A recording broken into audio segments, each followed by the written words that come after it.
بسم اللہ الرحمن الرحیم۔ آج ہم پاکستان کی لینگویجز کے بارے میں، پاکستان کی زبانوں کے بارے میں 1947 کے بعد 1947 کے بعد جو بھی ترقی کی گئی ہے اس کے بارے میں بات کریں گے،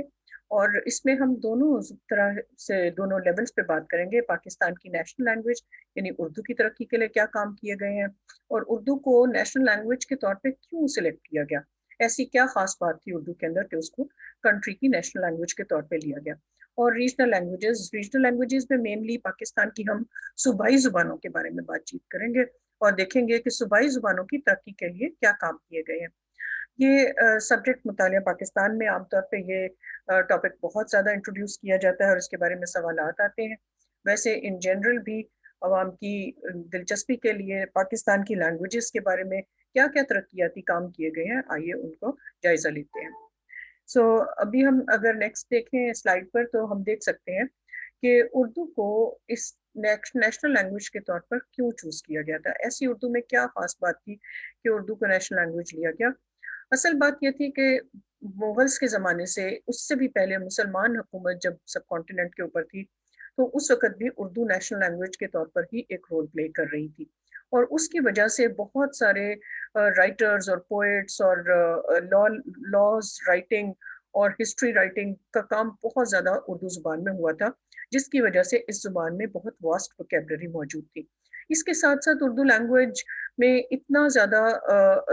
زیادہ رسپیکٹ دی جاتی تھی کہ مسلمان اس کو ایک سمبل آف رسپیکٹ کے طور پہ استعمال کرتے تھے، یہاں تک کہ ہندوؤں نے جب مسلمانوں کے خلاف سازش کرنے کی کوشش کی تو انہوں نے برٹش سے یہ بات کی کہ اردو کو نیشنل لینگویج کے اسٹیٹس سے ہٹا دیا جائے، جس کو اردو ہندی کنٹروورسی کے نام سے جانا جاتا ہے، اور ہندی کو اس کی جگہ آفیشیل لینگویج بنا دیا جائے۔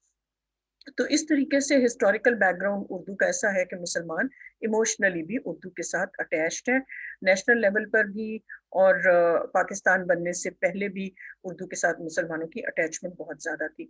اس کے بعد اگر پاکستان بننے کے بعد کے معاملات کو دیکھا جائے تو اردو نے پاکستان بننے کے دوران ایک پاکستان موومنٹ میں بہت اہم رول پلے کیا۔ اس زمانے میں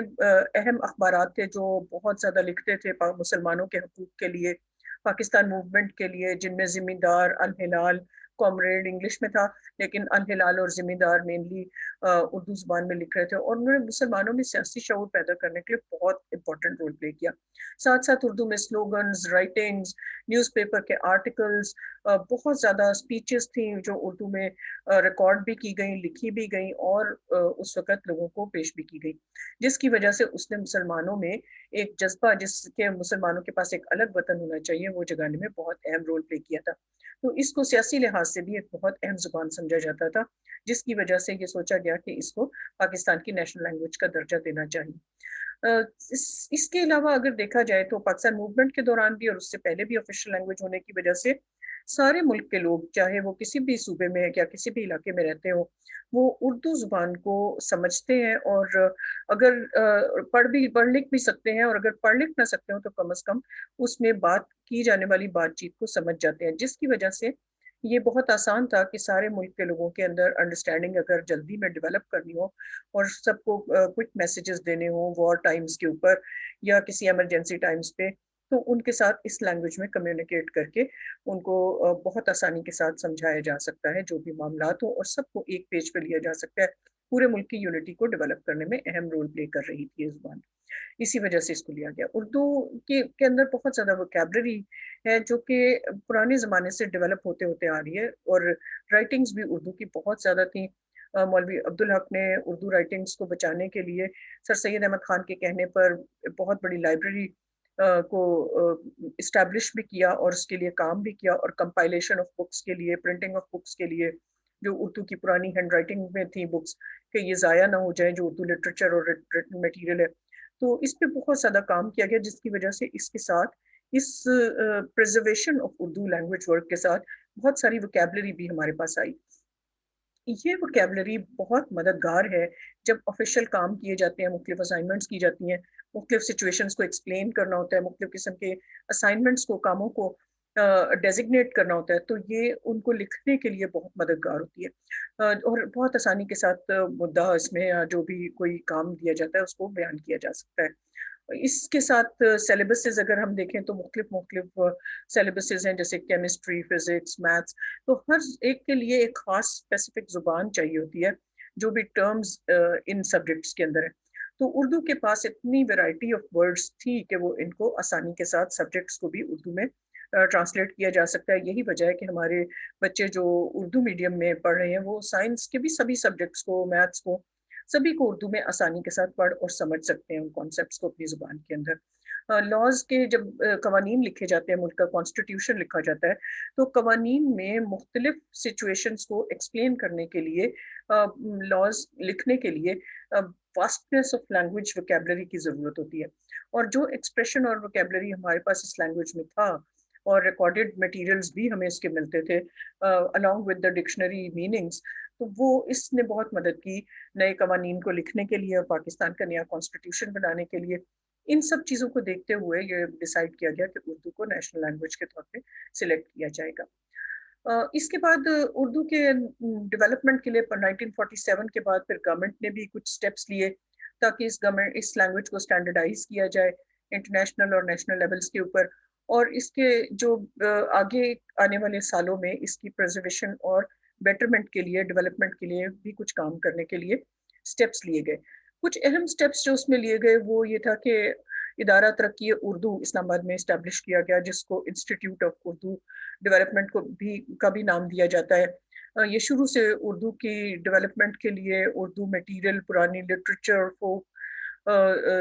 لٹریچر، سب چیزوں کو کلیکٹ کرنے میں بہت اہم رول پلے کرتا ہے. اور ان کے پاس بہت بڑی بڑی لائبریریز ہیں جہاں پر اس میٹیریل کو پرنٹ کر کے، پریزرو کر کے اس کو رکھا جاتا ہے. اس کے ساتھ ساتھ اسلام آباد میں پہلے شروع میں کراچی کیپٹل تھا، تو کراچی میں ریڈیو اور ٹیلی ویژن اسٹیشن اردو کے پروگرامز کو ٹیلی کاسٹ اور براڈ کاسٹ کرنے کے لیے کام کرتے تھے.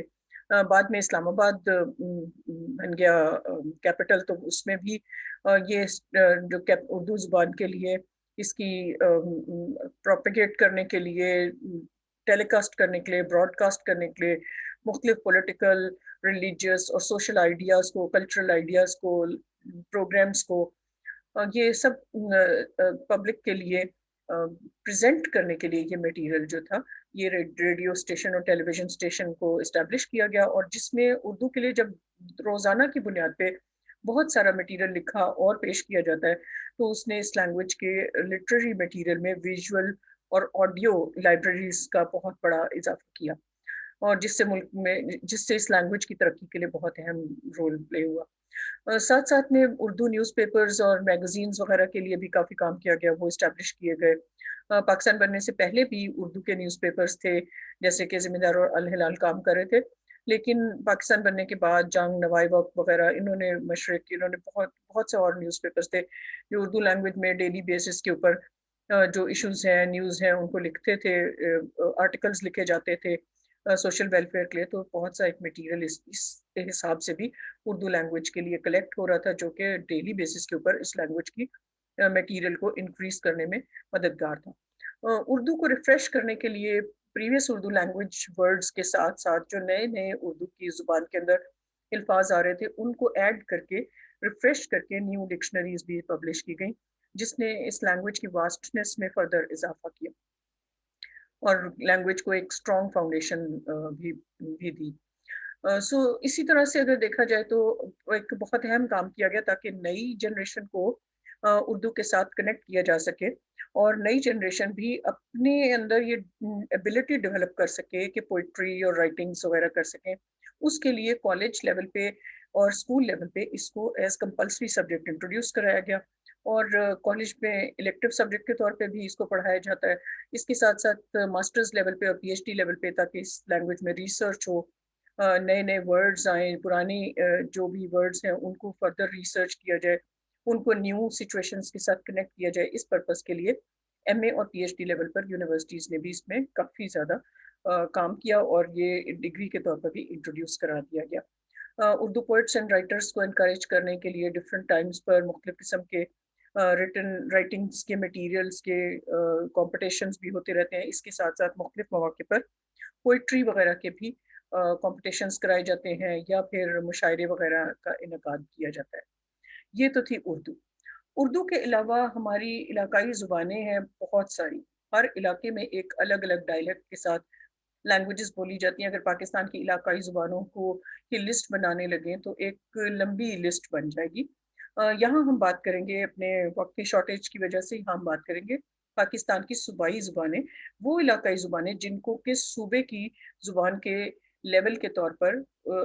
پک کیا گیا. وہ ہے پنجاب کے لیے پنجابی زبان، سندھ کے لیے سندھی، بلوچستان کے لیے بلوچی، اور پشتو کے لیے پشاور، اور NWFP کے لیے KP کے جو ریسنٹلی ہے اس کے لیے پشتو زبان کو علاقائی زبان کا درجہ دیا گیا. اس کے علاوہ چھوٹی چھوٹی اور بہت ساری چھوٹے علاقوں میں بہت سارے ڈفرینٹ ڈائلیکٹس کے ساتھ ان لینگویجز کو ہی بولا جاتا ہے. اب ہم آگے اگلی سلائیڈز میں دیکھیں گے کہ کس طرح ان ہر ایک لینگویج کے بارے میں پاکستان بننے کے بعد 1947 کے بعد 1947 سے پہلے ان سب لینگویجز کی ایک لانگ ہسٹری ہے جس پر ایک الگ ویڈیو بنائی جائے گی. لیکن پاکستان بننے کے بعد ان لینگویجز کے ڈیولپمنٹ کے لیے مختلف سٹیپس لیے گئے، اور آئیے دیکھتے ہیں ہر ایک لینگویج کی ڈیولپمنٹ کے لیے کیا کیا سٹیپ لیے گئے. لیکن اس سے پہلے ایک چیز کو سمجھ لیں، پنجاب کا جو بھی کیپٹل ہے یا لینگویج کے لیے جو مینلی ادارے بنائے گئے ہیں، پنجاب کا کیپٹل لاہور ہے، تو بہت سارے ادارے ہمیں لاہور میں ملتے ہیں جو پنجابی کے لیے کے ڈیولپمنٹ کے کام کر رہے ہیں. سندھ کا کیپٹل کراچی ہے، تو بہت سے ادارے ہمیں کراچی میں ملیں گے جو کہ سندھ کی ڈیولپمنٹ کے کام کر رہے ہیں. Radio and television stations بھی انہی علاقوں میں قائم کیے گئے ہیں. بلوچستان کا کیپٹل کوئٹہ ہے، سو وہاں پر کوئٹہ ٹیلی ویژن اسٹیشن اور ریڈیو اسٹیشن کام کر رہا ہے. اسی طرح سے پشتو اور KPK کا جو پشتو لینگویج کے لیے اور KPK کا جو کیپٹل ہے وہ پشاور ہے، تو اسی لیے ہمیں Peshawar radio station and television station ایسے پروگرامز براڈ کاسٹ اور ٹیلی کاسٹ کرتے ہوئے ملیں گے جو کہ اس لینگویج کے لیے کام کر رہے ہیں.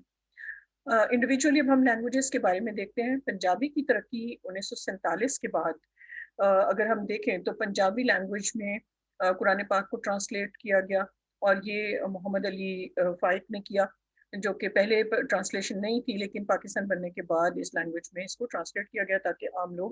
اپنی زبان میں اس قرآن پاک کے میننگ کو اور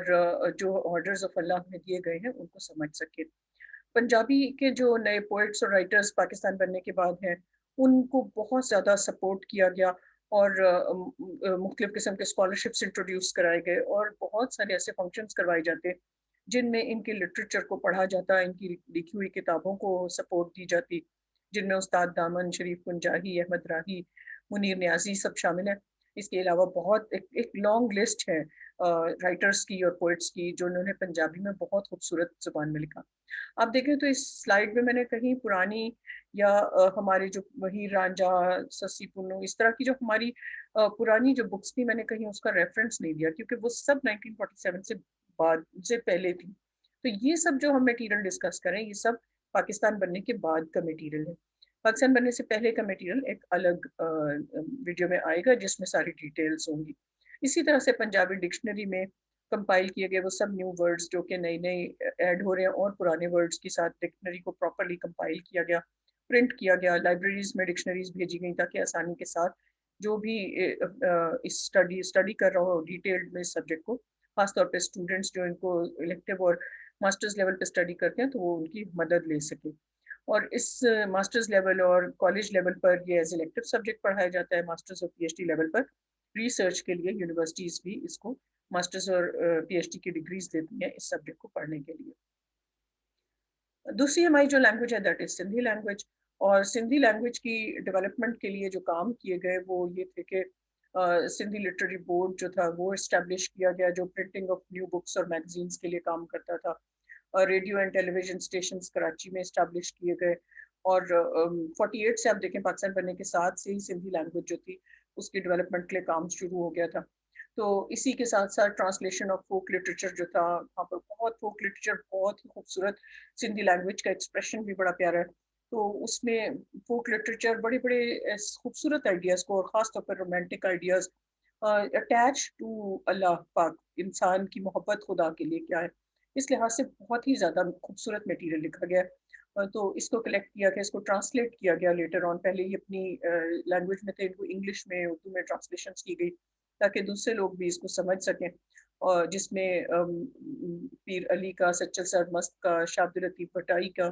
شاہ جو رسالو اور فقیر نبی بخش، اس طرح بہت سارے خوبصورت لکھنے والے رائٹرز ہیں جن کی جو پرانی سارا لکھا ہوا میٹیریل تھا اس کو ٹرانسلیٹ کیا گیا. ایک اور ادارہ اسٹیبلش کیا گیا جس کا نام بزم طالب المولا تھا، اور یہ 1954 میں اسٹیبلش کیا گیا، اور اس کا بھی مقصد یہی تھا کہ اس پرانے اور نئے جتنے بھی رائٹرز ہیں ان کو انکریج کیا جائے اور اس میٹیریل کو بھی سیو کیا جائے اور نیکسٹ آنے والے لوگوں کو بھی رائٹنگز کی طرف سپورٹ کیا جائے تاکہ زیادہ سے زیادہ لوگ سندھی لینگویج میں لکھیں. سرمست اکیڈمی بھی اسٹیبلش کی گئی. سچل سرمست ایک بہت اللہ کے نیک بندے اور بہت نیک بہت خوبصورت آئیڈیاز پہ، صوفی آئیڈیاز پہ لکھنے والے رائٹر ہیں، پوئٹ ہیں. ان کی پوئٹری اور رائٹنگز کو کلیکٹ کرنے کے لیے یہاں پر ایک اکیڈمی اسٹیبلش کی گئی جس کا مقصد یہ تھا کہ سرمست اکیڈمی سچل سرمست کے میٹیریل کو، جو رائٹنگز ہیں ان کو ایکسپلین کرتی ہے، نریٹ کرتی ہے، کلیکٹ کرتی ہے، اس کو پرنٹ کر کے ڈفرنٹ لائبریریز میں بھی دیا جاتا ہے اور اس کو پروپیگیٹ اور پبلش بھی کیا جاتا ہے. اس کے ساتھ ساتھ سندھیالوجی ڈپارٹمنٹ اسٹیبلش کیا گیا جامشورو یونیورسٹی میں، اور ایز این الیکٹو سبجیکٹ اس کو کالجز میں بھی پڑھایا جاتا ہے اور یونیورسٹی لیول پہ ایم اے لیول پر بھی سندھ کو پڑھایا جاتا ہے. نیکسٹ سبجیکٹ ہمارا پشتو کا ہے. جو نیکسٹ ٹاپک ہے وہ پشتو لینگویج کی پروموشن کے لیے جو کام کیے گئے 47 کے بعد، تو ان کو دیکھیں تو academy of for the promotion of Pashto language بھی 1954 میں اسٹیبلش کی گئی. یہ جو اکیڈمیز اسٹیبلش کی جاتی ہیں یہ نہ صرف نئے رائٹرز کو سپورٹ دیتی ہیں بلکہ یہ پرانے رائٹرز کی بھی لکھی ہوئی میٹیریل کو ٹرانسلیٹ بھی کرتے ہیں، پرزرو بھی کرتے ہیں، کیونکہ پرانے زمانے میں سارے ریٹن میٹیریلز تھے بائی ہینڈ رائٹنگ. تو ان کو اگر کوئی بھی حوادث زمانہ کے ذکر ہو کر کے نظر ہو جائے تو وہ سارا میٹیریل ضائع ہو سکتا ہے، جو کسی رائٹر کی پوری زندگی کی محنت ہوتا ہے اور بہت ہی بہترین آئیڈیاز ہوتے ہیں جو کہ نئی جنریشن کے لیے لکھے ہوتے ہیں. تو یہ اکیڈمیز اس میٹیریل کو بھی پرزرو کرتی ہیں اور جو نیکسٹ جنریشن ہے ان کو بھی ہیلپ کرتی ہیں کہ وہ زیادہ سے زیادہ لکھیں اور زیادہ سے زیادہ اس کے بارے میں ڈبیٹس بھی کریں، بولیں بھی، پوئٹری بھی پریزنٹ کریں تاکہ لینگویج کو زیادہ اسٹرینتھ ملے. پشاور ریڈیو اسٹیشن اور ٹیلی ویژن اسٹیشنز بھی اسٹیبلش کیے گئے جو پشتو میٹیریل کو، پشتو ڈراماز اور سانگز اور اسی طرح کی فوک ٹیلز اور پشتو ہسٹری اور پشتو اور کے پی کے اپنے فزیکل فیچرز اور اس کے جو پوٹینشیلز ہیں ان کے بارے میں، اس کے ٹورزم پوٹینشیلز جو ہیں ان کے بارے میں بہت سارا میٹیریل جو ہے وہ radio and television stations جو ہیں ان کے بارے میں بتاتے رہتے ہیں. Radio and television stations یہ بھی اہم کام سر انجام دیتے ہیں کہ جس پروونس میں جو پروفیشن زیادہ ان ہیں because of the physical conditions of that province, جیسے کہ اگر ہم بلوچستان اور پشاور یہ این ڈبلیو ایف اور بلوچستان کو دیکھیں تو ہم دیکھیں گے کہ ادھر بہت کے پی کے میں تو ہمیں منرلز اینڈ ایگریکلچر دونوں ملتی ہیں. بلوچستان میں دیکھیں بہت زیادہ منرل ریسورسز ملتے ہیں. پنجاب اینڈ سندھ میں دیکھیں تو بہت سے ایگریکلچر ریسورسز ملتے ہیں اور یا پورٹ فیسلٹیز ہیں سندھ کے اندر. تو یہ اس لحاظ سے بھی radio and television station لوگوں کو گائیڈ کرتے ہیں کہ کس طرح اپنے لوکل سچویشن کے پروفیشنز کو وہ زیادہ سے زیادہ ان کے لیے ہیلپ فل ہو سکتا ہے، کیا کیا آئیڈیاز ہیں جو ان کو بہتر پروفیشنز اڈاپٹ کرنے میں اور بیٹر ارننگ میں ہیلپ کر سکتے ہیں. اور اسی کے ساتھ ساتھ دینی تعلیم اور اس کے ساتھ ساتھ کچھ نہ کچھ تعلیم، سوشل اینڈ اکیڈمک تعلیم بھی اس میں دی جاتی ہے. اچھے لیکچرز بھی دیے جاتے ہیں تاکہ لوگ گائیڈنس حاصل کر سکیں. پشتو ڈکشنری بھی کمپائل کی گئی. پشاور اینڈ یہ این ڈبلیو ایف پی کے پی کے جو ہے اور بلوچستان، ادھر کے لوگوں نے پاکستان موومنٹ میں پاکستان موومنٹ میں تو رول پلے کیا، لیکن اس سے پہلے برٹش کو بہت ٹف ٹائم دیا اور برٹش نے اس کا بدلہ لینے کے لیے ان لوگوں کے ان علاقوں کو این ڈبلیو ایف پی اور بلوچستان کو کم سے کم ترقی دی. اور اسی لیے یہ وجہ یہ لوگ تھے جو زیادہ نومیڈک لائف گزارتے تھے، تو بہت کم ریٹن میٹیریل تھا. بعد میں وہ ان لوگوں کو سب کو زبانی سب کچھ یاد تھا، وہ اتنے انٹیلیجنٹ لوگ ہیں اور یادداشت ان کی اتنی اچھی ہے. تو بہت سا میٹیریل ایسا تھا جو لوکل لوگوں سے جو ان کی لیجنڈس تھیں اور جو اس علاقے کے فوک ٹیلز تھیں، وہ بہت سا میٹیریل بعد میں کلیکٹ کیا گیا، اس کو ان رائٹنگ لایا گیا، پرنٹ کیا گیا. اسی طرح سے ڈکشنریز بھی بعد میں کمپائل ہوئی لیٹر آن، اور بہت سا لٹریچر بھی کمپائل ہوا. تو یہ اولڈ پشتو لٹریچر اور ڈکشنریز کا کام اس طریقے سے بلوچی میں بھی اور پشتو میں بھی دونوں میں یہ کام کیا گیا. اور یہ بھی الیکٹیو سبجیکٹ کے طور پہ کالجز میں پڑھایا جاتا ہے اور ماسٹرز لیول پر پی ایچ ڈی لیول پر یونیورسٹی میں پڑھایا جاتا ہے. ساتھ ساتھ میں پشتو پوئٹس اینڈ رائٹرس کو کرنٹ ڈے میں بھی سپورٹ کیا جاتا ہے، ان کو انکریج کیا جاتا ہے، ڈفرینٹ ایوارڈز دیے جاتے ہیں ان کو تاکہ وہ زیادہ سے زیادہ لینگویج کی ڈیولپمنٹ کے لیے کام کریں. فورتھ لینگویج جو ہمارے پروونس بلوچستان کی ہے that is Balochi language. Balochi کی ڈیولپمنٹ کے لیے بلوچی لٹریری ایسوسیشن بھی اسٹیبلش کی گئی، اور بلوچی لٹریری ایسوسیشن کو یہ شروع میں ہی 1948 میں رسپانسبلٹی دے دی گئی کہ آپ اس کو بلوچی ڈکشنری بنائیں اور ویکلی اور منتھلی میگزینز نکالیں، اور اس کے ساتھ ساتھ جتنا فوک لٹریچر ہے اس کو کمپائل کریں اور اس کو نئے رائٹرز کو ری نریٹ کرنے میں بھی انکریج کریں. تو یہ بہت سا کام تھا جو کیا گیا، اور اس ایسوسیشن کے انڈر بہت زیادہ مٹیریل کلیکٹ بھی کیا گیا، پرنٹ بھی کیا گیا، اور اس کو لائبریریز میں بھی رکھ دیا گیا جس کی وجہ سے پرزرویشن آف لینگویج ہو سکی. Quetta radio station and television station بہت سا کام کر رہے ہیں آن ڈیلی بیسس، مختلف پروگرامز اس میں ٹیلی کاسٹ کرتے ہیں، براڈ کاسٹ کرتے ہیں. ماڈرن بلوچی لٹریچر جو ہے وہ لکھنے کے لیے گل خان نصیر بہت مشہور ہیں، آزاد جمال دین بہت مشہور ہے، ریولوشنری آئیڈیاز رکھنے والے لوگ ہیں. ہیومن رائٹس کے اوپر، سوشل ویلیوز کے اوپر بہت لکھا ہے ان دونوں رائٹرز نے، اور بڑے پسندیدہ رائٹرز ہیں یہ اپنے علاقے کے. اور بہت سے اسی طرح سے رائٹرز ہیں، پوئٹس ہیں جنہوں نے ریولوشنری پوئٹری بھی کی ہے اور سوشل لیول پہ بھی بہت کام کیا ہے. بلوچی کو بھی یونیورسٹی اور کالج لیول پہ اسی طرح سے کالج میں الیکٹیو سبجیکٹ میں، اور ماسٹرز لیول پر اس کو پی ایچ ڈی اور ماسٹرز لیول کی ڈگریز کے ساتھ بھی پڑھایا جاتا ہے. اس سے فائدہ یہ ہوتا ہے کہ ینگ بچے بھی اس لینگویج کے ساتھ ان ٹچ ہوتے ہیں، وہ لرن کرتے ہیں کس طرح اس لینگویج میں ہم اپنی رائٹنگز کر سکتے ہیں، پوئٹری کر سکتے ہیں، اور اس طرح نئے پوئٹس اور رائٹرز بھی جنم دیتے ہیں. ویلیویشن کریں اگر ہم لینگویجز کے ریفرنس سے تو ہم اس نتیجے پہ پہنچتے ہیں کہ بہت زیادہ ہمارے یہ ریجنل لینگویجز آف اردو کو نہ صرف یہ زبانیں ہیں بلکہ ہم ان کو اپنے بزرگوں کی ایک نشانی کے طور پہ بھی بہت زیادہ رسپیکٹ کرتے ہیں، بہت محبت کرتے ہیں. ان کو ایک آئیڈینٹی سمجھا جاتا ہے کہ یہ ہمارے بزرگوں کی آئیڈیالوجی اور ان کی ہسٹری کو لے کر ہمارے اگلے جنریشن تک اور ہم تک پہنچی ہیں. تو اسی لیے لینگویجز کے ساتھ نہ صرف یہ کہ یہ ان کو زبانوں کے طور پہ استعمال کیا جاتا ہے بلکہ ان کے ساتھ ہماری ایموشنل اٹیچمنٹ بھی سبھی پروونسز میں اور نیشنل لیول پر ہے. اسی لیے ان کی ڈیولپمنٹ اور پروٹیکشن کے لیے مستقل کام کیا جا رہا ہے. 1940 جب سے ان لینگویجز کی پوری اگر جب سے یہ ایوالو ہوئی ہیں ان کی ہسٹری کو دیکھا جائے تو سب سے زیادہ ترقی 1947 کے بعد ان لینگویجز نے کی ہے. اور یہ لینگویجز جس طرح سے پرزرو کی گئی ہیں اور جس طرح ان کے ڈیولپمنٹ کے لیے کام کیے گئے ہیں یہ آئیڈیل ہیں، اور انشاءاللہ آگے بھی اسی طرح سے کام ہوتے رہیں گے. So this is the end of the discussion. I hope آپ کو یہ پسند آیا ہوگا. Thank you so very much. اپنا خیال رکھیے گا. السلام علیکم.